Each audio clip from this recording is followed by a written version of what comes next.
You're standing on the range, and every single ball is slicing wildly to the right. You feel that deep frustration. You want a quick fix.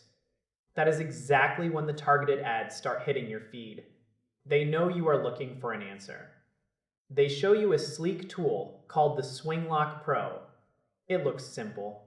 It looks effective. The promises are huge. They tell you it will fix your alignment instantly. They say it will build muscle memory while you sleep. But you need to pause before you click that buy button.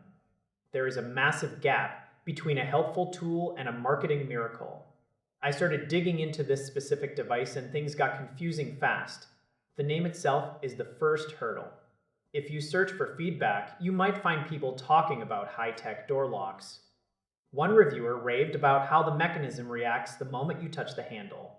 That is a great feature for a front door, but it does absolutely nothing for your backswing.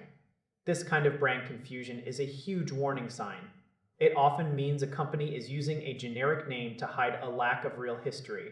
Or even worse, they're just trying to capture search traffic from a more successful product. When you are looking for a golf aid, you want to see golfers talking about it. You want to hear about club head speed and body rotation. You do not want to hear about dead bolts. The physical tool itself is just a basic alignment trainer. It is lightweight. It is designed to be portable. These are good things for a beginner who just needs a physical reference point. Sometimes having a guide can help you feel where your arm should be. That is the core of muscle memory. You do the right thing 1,000 times until your brain takes over. But let's be honest about the reality of golf. A piece of plastic cannot replace a coach. It cannot replace hours of sweat on the grass. The marketing for the SwingLock Pro leans heavily into the idea of effortless improvement. That is a red flag in any sport. Improvement is never effortless. If you buy this, you are buying a reminder to stand correctly. That has value, sure, but it is not a revolutionary breakthrough. It is a basic training aid. Many people buy these things thinking they found a shortcut. Then the box arrives, and they realize they still have to swing the club. They still have to deal with the frustration of a bad shot. The lack of verified, consistent reviews makes it very hard to trust the hype. You have to ask yourself why there aren't hundreds of videos of people showing off their new and improved swing. Instead, you find silence or reviews for door hardware. It feels like a product that exists mostly in the world of social media ads rather than on actual golf courses. If you are a beginner, you might get some use out of it. It might help you understand where your body needs to be.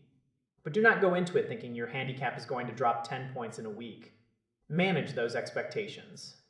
Be skeptical of any ad that promises a shortcut to a difficult skill. Golf is hard for a reason. It requires precision and patience. A swing trainer can be a part of that journey, but it is never the whole destination. Always check the source. Look for a solid return policy. Most importantly, make sure the product in the box actually matches the one in the video. You don't want to show up at the course with a door lock when you meant to bring a swing trainer. It sounds like a joke, but in the world of trendy online shopping, it happens more than you think. Keep your eyes open and your expectations grounded. If it sounds too good to be true, it probably is.